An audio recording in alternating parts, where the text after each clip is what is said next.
Imagine you wrote a program that can send a spaceship to the moon, but your computer simply doesn't understand it. How do you make a computer understand your code and actually run it? Today, we are going to understand two very important language processors, which are compilers and interpreters. By the end, you'll clearly understand how a computer understands your code.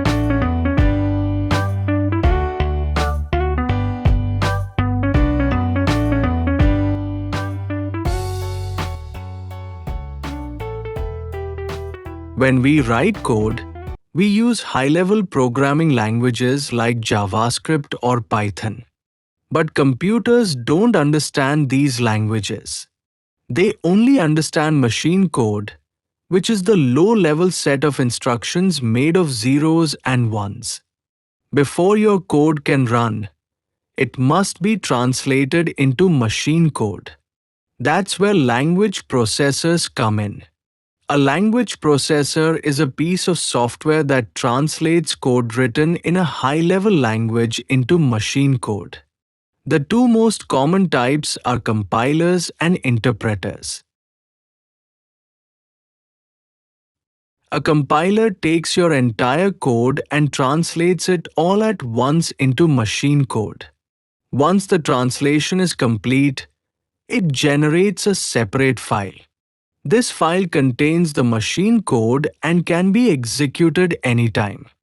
This is useful because you can run the program without recompiling it and even share it with others without giving them your original code. Suppose you have written a program in C. The compiler translates the entire code and creates another file.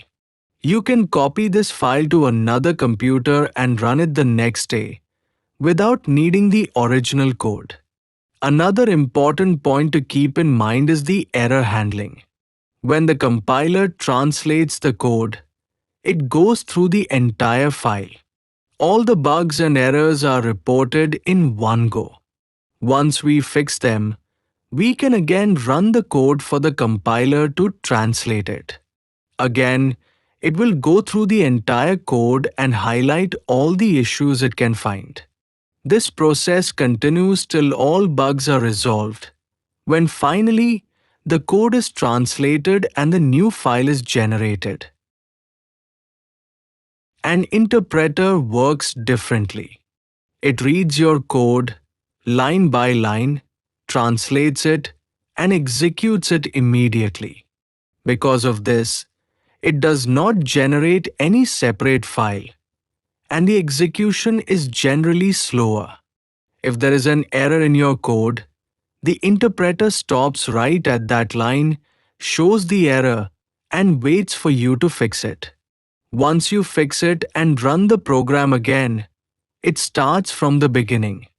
If another error appears later, it stops again. Errors are handled one by one as the code runs. In simple terms, an interpreter translates and runs the code at the same time. Common examples of interpreted languages include JavaScript and Python. Now you know exactly what happens when you hit run. Whether it's a compiler or an interpreter, your code always needs a translator before the computer can understand it. If this made things clear, hit like and tell me in the comments what topic you want next. Subscribe for more videos where we simplify coding concepts into clear, visual explanations.